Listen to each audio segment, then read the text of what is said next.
Hello दोस्तों, आपका स्वागत है आपके अपने यूट्यूब चैनल में। तो आप लोग कैसे हैं? मैं उम्मीद करता हूं कि आप लोग बहुत अच्छे होंगे। तो मैं एसपी सर आप लोगों को, जो भी हमारे छोटे भाई बहन हैं जिनका एग्जाम बिहार बोर्ड मैट्रिक परीक्षा 2022 में होने वाला है, उनके लिए आज हम लोग जो मैथ का हम लोग का क्षेत्र चैप्टर है उसका हम लोग एकदम बिल्कुल बेसिक से हम लोग उसको पढ़ेंगे, बेसिक से पढ़ेंगे और पूरा जितना क्षेत्र है उसको हम लोग समाप्त करेंगे। तो चलिए हम लोग वीडियो की ओर बढ़ते हैं। तो हम लोग को जो बेसिक में पढ़ना है तो हम लोग क्या पढ़ना है, बेसिक हम लोग पढ़ेंगे। आपको एग्जाम में आएगा, इससे क्वेश्चन आएगा। हम लोग बेसिक क्या पढ़ेंगे, आप पढ़े होइएगा। हम लोग बेसिक में से पढ़ेंगे क्या, वृत्त पढ़ेंगे। पहले हम लोग क्या पढ़ना है, वृत्त पढ़ना है। वृत्त पढ़ना है। वृत्त का जो इंग्लिश होता है क्या होता है, सर्कल। सर्कल वृत्त का इंग्लिश होता है सर्कल। और हम लोग को पहले क्या पढ़ना है, वृत्त पढ़ना है। पहले हम लोग को वृत्त पढ़ना है। चलिए हम लोग वृत्त को पढ़ते हैं और वृत्त के बारे में जितना सूत्र है, जो भी बात है, इसको हम लोग देखते हैं। तो जैसे कि देखिए, ये हमारा एक वृत्त हो गया, हमारा एक यह वृत्त हो गया। हम हाथ से बनाए थोड़ा गड़बड़ा जाएगा, अगर प्रकार रहता तो उससे सीधा बनता, लेकिन जितना बना आपको हम समझाने के लिए बता रहे हैं। हम जैसे कि हम लोग एक वृत्त हो गया, वृत्त हो गया। तो ये जो वृत्त हो गया, वृत्त में जो बीच में होता है, क्या वृत्त में जो बीच सेंटर में होता है, उसको हम लोग क्या बोलते हैं, उसको हम लोग क्या बोलते हैं, केंद्र बोलते हैं। क्या बोलते हैं, केंद्र। वृत्त के जो सेंटर में होता है, सेंटर में जो वृत्त होता है उसको क्या बोलते हैं, केंद्र बोलते हैं, केंद्र। और इस केंद्र से जो वृत्त पर जो रेखा मिलती है उसको क्या बोलते हैं, उसको हम लोग त्रिज्या बोलते हैं। क्या बोलते हैं, त्रिज्या। उसको हम लोग त्रिज्या बोलते हैं। और त्रिज्या को हम लोग इंग्लिश में रेडियस बोलते हैं। क्या, रेडियस। और रेडियस जब हम लोग बोलते हैं तो रेडियस का पहला लेटर क्या है, आर है। तो उसको हम लोग त्रिज्या को शॉर्टकट में क्या बोलते हैं, आर बोलते हैं। और कहीं आर लिखा है, इसका मतलब क्या हो जाएगा, त्रिज्या हो जाएगा। और जो बीच में सेंटर होता है, मतलब हम जो प्रकार से ऐसा नचाते हैं, इसको ऐसा नचाते हैं, तो जहां से नचाते हैं इसको क्या बोलते हैं, केंद्र बोलते हैं। और इस केंद्र से जो त्रिज्या मतलब मिलाते हैं वृत्त पर, उसको क्या बोलते हैं, त्रिज्या बोलते हैं। और अगर हम लोग इसको पूरा इधर इसको ऐसे मिला देते हैं तो यहाँ से यहाँ तक की दूरी को क्या बोलते हैं, क्या बोलते हैं, व्यास बोलते हैं। क्या, व्यास बोलते हैं। जब पूरा इस यहाँ से यहाँ जब स्पर्श करता है तो व्यास हो जाएगा, और जब केंद्र से स्पर्श करेगा तो क्या हो जाएगा, त्रिज्या हो जाएगा। तो समझ गए होंगे। तो चलिए हम लोग कुछ सूत्र इसके बारे में जानते हैं। और एक बात आप याद रखिएगा कि जो वृत्त की सभी त्रिज्याएं आपस में बराबर होती है। अगर यह त्रिज्या इधर है तो अगर यहाँ से हम इस केंद्र पर से इधर कैसे करें, तो जितना इस त्रिज्या का लंबाई होगा उतना ही इस त्रिज्या का लंबाई होगा, उतना ही इस त्रिज्या का लंबाई होगा। क्योंकि और इस त्रिज्या का लंबाई 5 है, तो जब वृत्त क्या होता है, वृत्त क्या होता है, चूड़ी होता है। जैसे कि वृत्त हम इसका उदाहरण लिख देते हैं, इसका उदाहरण में हम लिख देते हैं वृत्त क्या हो जाएगा, तो चूड़ी आप जानते हैं, चूड़ी वृत्त है।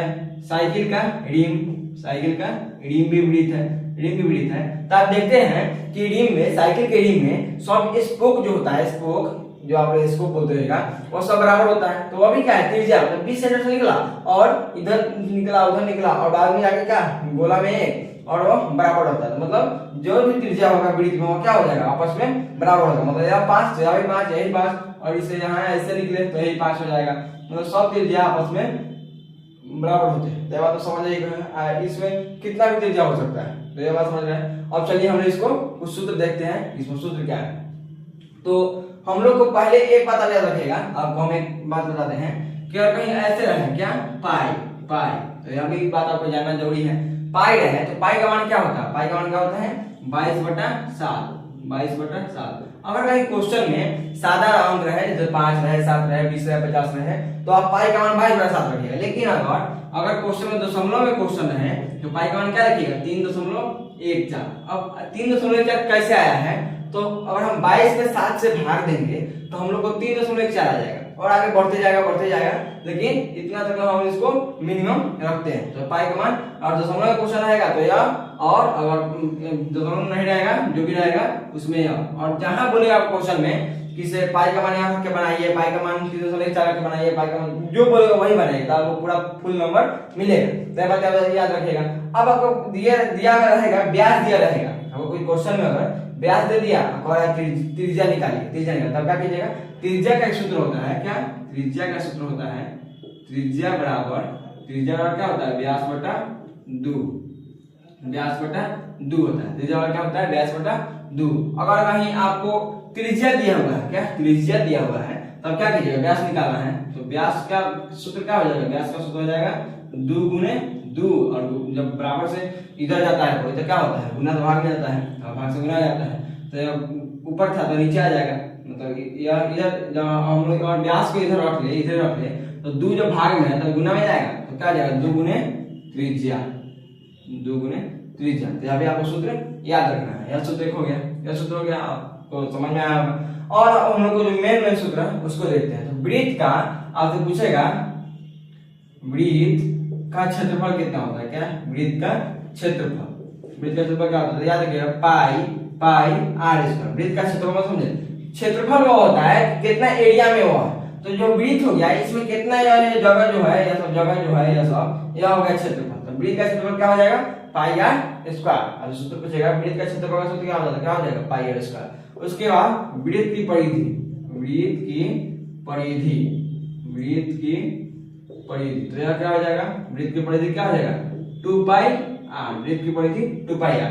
यहाँ अगर एक और सूत्र आपको और व्यास दिया हुआ है, शॉर्टकट में निकालना है वृत्त की परिधि, तो इसके लिए भी एक सूत्र है, इसके लिए भी एक सूत्र है, इसके लिए भी एक सूत्र है, क्या 2 पाई r, मतलब क्या पाई और 2 r, 2 r। तो यहाँ पर एक r और एक r मिलकर जब हम 2 को त्रिज्या मिलाते हैं, यहाँ से यहाँ एक 10 बिंदु से इधर त्रिज्या है और एक यहाँ 20 सेंटर का आपको मान सकते हैं, तो एक त्रिज्या इधर है, एक त्रिज्या इधर है, तो एक त्रिज्या और एक त्रिज्या, 2 त्रिज्या से मिलकर बना है। जैसे देखिए नीचे एक और चीज बनाते हैं, और यह वृत्त है, बीच में केंद्र है और एक त्रिज्या यह है, और यहाँ से फिर एक त्रिज्या इधर कर लेते हैं, तो यहाँ एक त्रिज्या और एक त्रिज्या, एक r और एक r, 2r हो जाएगा। तो अगर हम लोग चाहेंगे तो 2r को हटा के सीधे इसको d कर सकते हैं, यहाँ 2r है तो इसको हटा के d कर सकते हैं, मतलब क्या हो जाएगा, क्या पाई तो रहेगा, पाई रहेगा और 2r जगह क्या हो जाएगा d, मतलब पाई गुने d का मतलब क्या होता है, व्यास होता है। आप सूत्र में शॉर्टकट में लिख सकते हैं त्रिज्या को r बराबर व्यास को क्या है d बटा 2, तो क्या हो जाएगा r बराबर d बटा 2।